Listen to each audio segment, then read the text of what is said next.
In the previous lesson, we introduced the study of our next major topic within the British Empire for A-level history, this of course being imperial consolidation and liberal rule.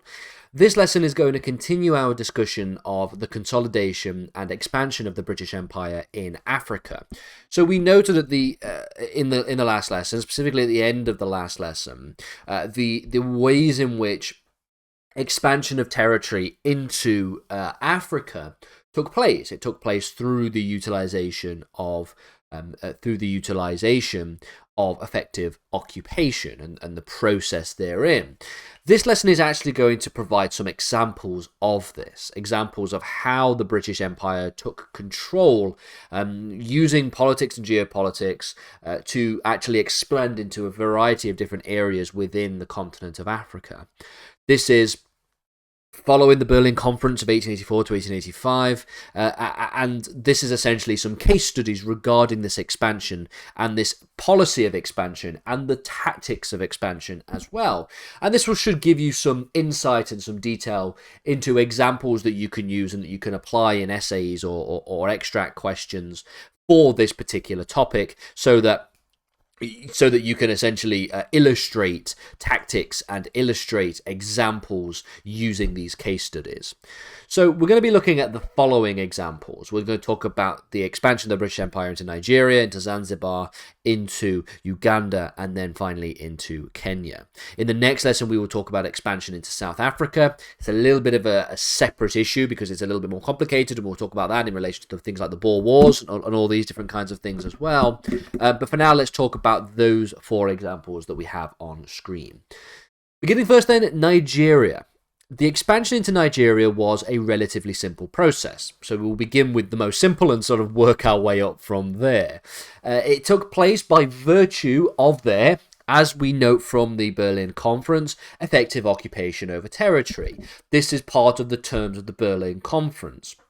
The Berlin Conference, if you remember, was a conference which essentially divided and carved up the continent of Africa among the various different European powers, the various European imperial powers, and one of the ways in which essentially they were going to show that they did have a sort of imperial rights to a particular territory was to do so by virtue of this idea of showing that they have effective occupation over a territory. The British made an agreement with the French in 1890 whereby they would recognise their claim to Nigeria in return for British recognition of French Madagascar.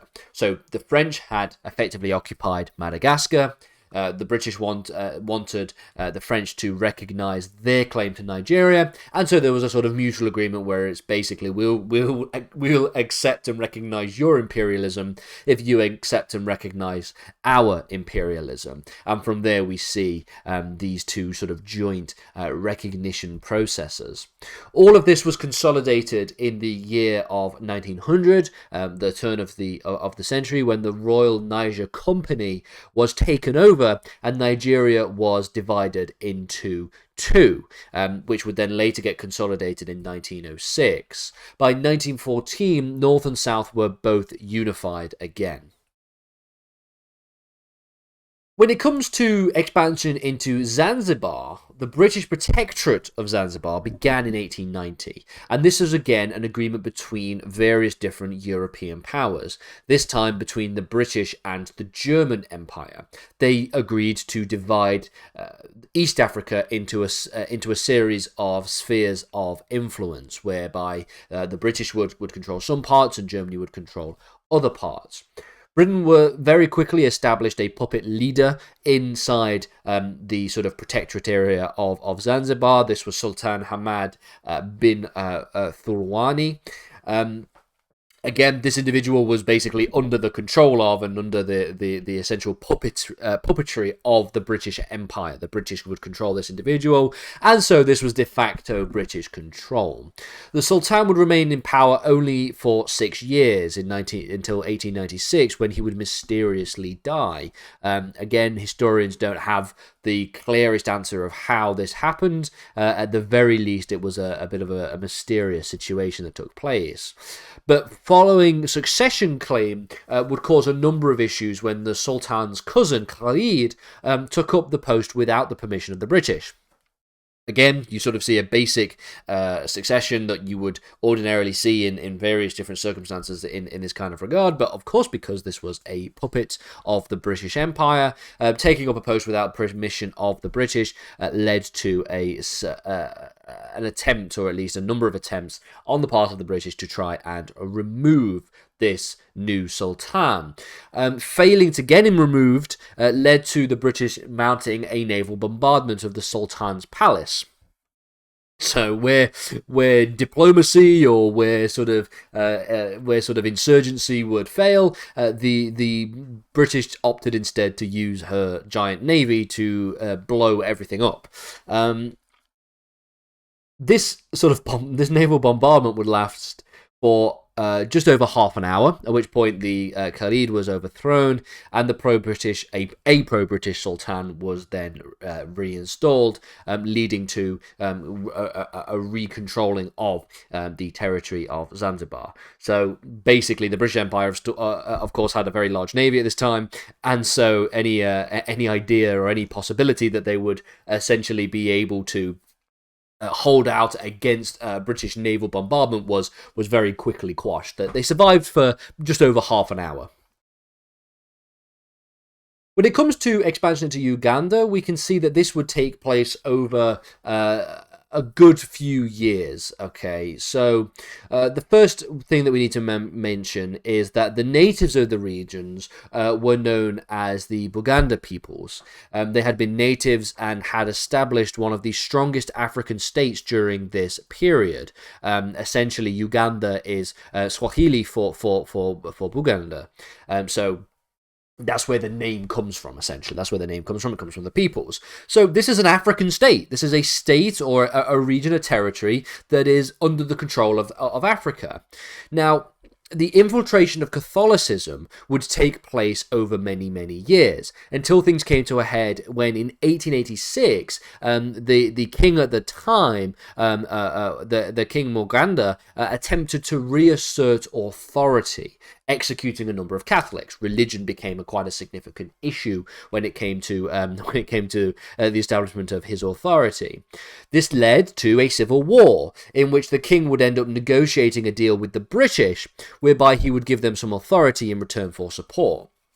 If you remember back to our previous lessons, we noted one of the things that the British did in regards to their ability to expand and to consolidate authority and occupation over territory was to try and rely on the kind of ethnic and regional divisions that existed at the time. This is an example where this happens. You see a religious division where you see the king trying to reassert authority by executing a number of Catholics, leading to a civil war. That was a perfect opportunity for the British to give some authority, to get some authority, I say, in return for some support for the king. He would be restored to power in 1889, and from then on, the British East Africa Company would transfer this authority to the Crown, where Uganda would remain a protectorate of the British themselves. Now, this expansion into Uganda would prove to be a very beneficial investment. So the British constructed the Uganda Railway from 1896. This would essentially connect Mombasa to Lake Victoria. Again, quite a significant inroad, in fact, into the continent of Africa. It would take 5 years to build and would ultimately connect new markets between the sort of East African coast and some of the more inland territory, and like I said, going all the way into Lake Victoria, which is, I don't believe, directly in the middle of the continent of Africa, but it is quite far into the sort of inland part of the continent of Africa itself. Finally, then, let's talk about expansion into Kenya. British influence over Kenya began as early as 1884-1885, the point at which we see the Berlin Conference.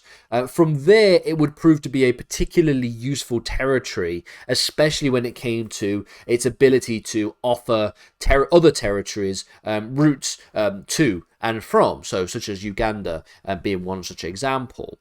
But when it came to actually taking control of this territory, this was a task that was seen to be easier said than done. The leader at the time, Rashid, I'm just going to pronounce his last name because again my pronunciations get worse and worse as these lessons go on, and so I'm just going to go to the last name of the person who would take up arms against the British. Rashid had taken up arms against the British, and since they were funded by Germany, a little bit of imperial intrigue in that regard, it took them nearly a year to crush that opposition.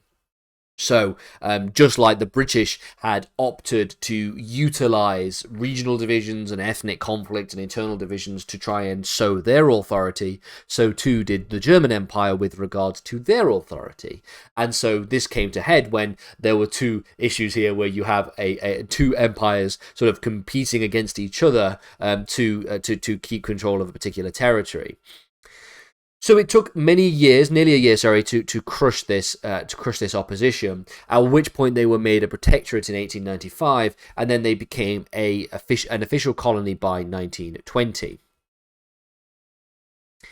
As a final one, I just want to make a quick mention to expansion into Somaliland. Somaliland was a protectorate which was established in 1888. In order to prevent French and Italian control over the region, the British would reinforce this region in 1898, 10 years later. It wasn't particularly rich when it came to specific resources, although it did provide some quite useful trading routes into the Indian Ocean. Of course, India being the jewel in the crown of the British Empire throughout the entirety of its existence. And so that's really what I just want to say about Somaliland and the British control and expansion into that particular region.